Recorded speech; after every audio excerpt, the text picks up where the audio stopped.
નવસારી જિલ્લામાં ભારે વરસાદ અને પૂરની સ્થિતિ બાદ હવે ગુજરાત રાજ્ય સરકારના કૃષિ અને સહકાર મંત્રી જીતુ વાઘાણી પરિસ્થિતિનો તાગ મેળવવા માટે નવસારી મુલાકાત માટે પહોંચ્યા છે। તેમની સાથે કેબિનેટ મંત્રી નરેશ પટેલ પણ પહોંચ્યા છે। મંત્રીઓએ ગણદેવી તાલુકાના પૂરગ્રસ્ત સોનવાડી અને સાલેજ ગામની મુલાકાત લઈ ખેતરોમાં પહોંચી પાકને થયેલા નુકસાનની સ્થળ પર જઈને સમીક્ષા કરી હતી। કૃષિ મંત્રી જીતુ વાઘાણીએ ખેડૂતો સાથે સીધો સંવાદ કરી તેમની સમસ્યાઓ અને નુકસાન અંગેની માહિતી મેળવી હતી। મંત્રીએ ખેડૂતોને સરકાર તરફથી યોગ્ય સહાય અને જરૂરી સહકાર આપવાની ખાતરી આપી હતી। પૂર અને ભારે વરસાદના કારણે ખેતીને થયેલા નુકસાનનું વાસ્તવિક મૂલ્યાંકન કરવા અધિકારીઓને પણ સૂચના આપવામાં આવી હતી। ગામોની મુલાકાત બાદ કૃષિ મંત્રી નવસારી કલેક્ટર કચેરી ખાતે ઉચ્ચ સ્તરીય બેઠક યોજી જિલ્લાના અધિકારીઓ સાથે ભારે વરસાદથી થયેલા નુકસાન અને રાહત કામગીરીની સમીક્ષા કરશે। મુખ્યમંત્રીશ્રીની સૂચના અને આદેશ મુજબ નવસારી અને વલસાડ જિલ્લામાં ખાસ કરીને જે પ્રકારે અતિ ભારે વરસાદ જે આપના દ્વારા પણ માહિતી મળી છે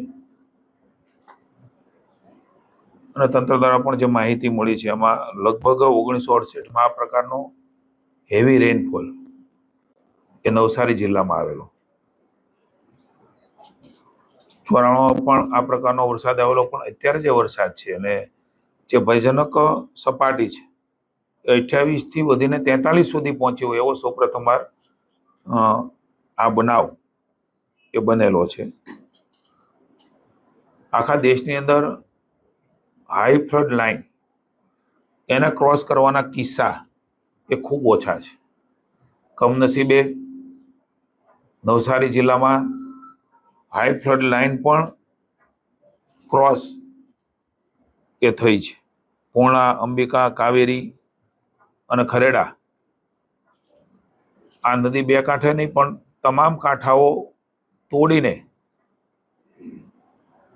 વહી છે। એની ચિંતા માનની મુખ્યમંત્રી શ્રી ભૂપેન્દ્રભાઈએ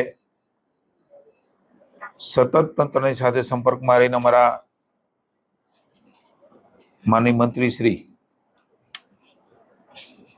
નરેશભાઈ પટેલ જે વિસ્તાર અસરગ્રસ્ત છે ગણદેવી, ચીખલી, નવસારી મહાનગર અને આજુબાજુના ગામો, ગણદેવી નગરપાલિકા, બીલીમોરા નગરપાલિકા, ખેયાગાંવ અને વાંસદા જ્યાંથી ખૂબ મોટો પાણીનો પ્રવાહ એ આ બાજુ આવ્યો છે જેના કારણે ખૂબ મોટી નુકસાની થઈ છે। જે અસરગ્રસ્ત વિસ્તાર છે ખાસ કરીને નીચાણવાળા છે ને નદી કાંઠા છે, માનવ મૃત્યુ પણ 23 જેટલા થયા છે। હું રાજ્ય સરકાર વતી જેમણે પોતાના જીવ ગુમાવ્યા છે એમના માટે રાજ્ય સરકાર સંવેદના અને દુઃખ વ્યક્ત કરે છે અને ભગવાન એમના આત્માને શાંતિ આપે અને એના પરિવારજનો પર જે દુઃખ આવ્યું છે, અચાનક કોઈ સ્વજનનું જવું એ દુઃખદ અને અઘરું સહન કરવાનું હોય છે, પણ ઈશ્વર એ પરિવારને શક્તિ આપે ને આવા સમયે રાજ્યની સરકાર માનની ભૂપેન્દ્રભાઈ, નાયબ મુખ્યમંત્રી શ્રી હર્ષભાઈ અને સમગ્ર મંત્રીમંડળ અને સરકારના ભારતીય જનતા પાર્ટી એ પરિવારની સાથે છે। મુખ્યમંત્રી શ્રી સતત સ્ટેટ ઇમરજન્સી સેન્ટરમાં પણ જઈને રિવ્યુ લઈ રહ્યા હતા।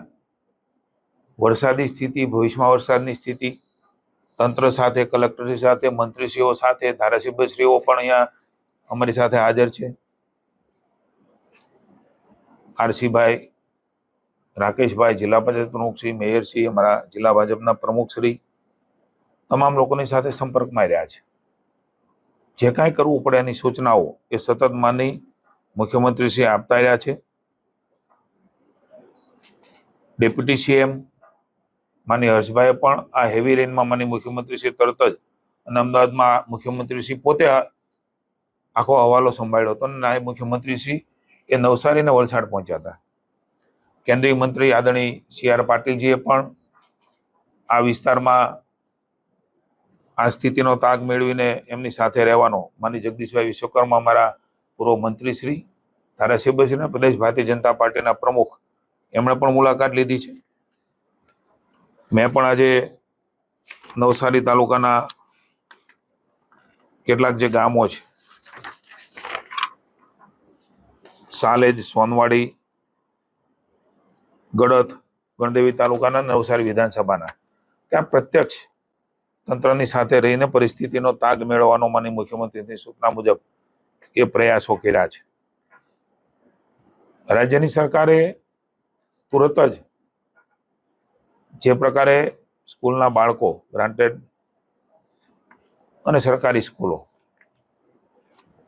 એના ચોપડા પણ નવા આપવાનો નિર્ણય શિક્ષણ વિભાગે માનનીય મુખ્યમંત્રીની સૂચનાથી ડૉક્ટર પ્રદ્યુમન વાજાએ અને સમગ્ર અમારા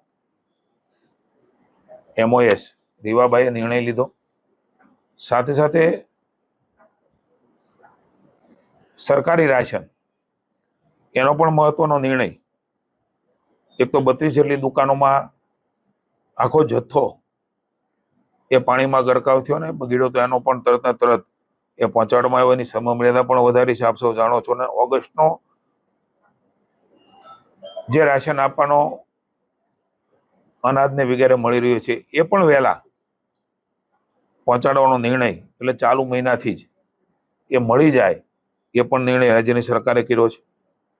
38,000 કુટુંબોને કેશ ડોલર પાણી છે, જેના 6.77 કરોડ રૂપિયા અને ઘર વખરી સહાયના 10.5 કરોડની રકમ પણ અપાઈ ચૂકી છે. કાચા પાકા મકાન અને પશુધનની સહાય પણ એ ધારાધોરણ પ્રમાણે ચાલુ થઈ ગઈ છે. પશુ મૃત્યુ પણ થયા છે, જે ખાસ કરીને આવકમાં કુટુંબને મદદ કરતું હોય છે. રાજ્યની સરકારે તમામ રીતે પ્રયાસો શિફ્ટિંગના પણ જે તે વખતે કર્યા હતા.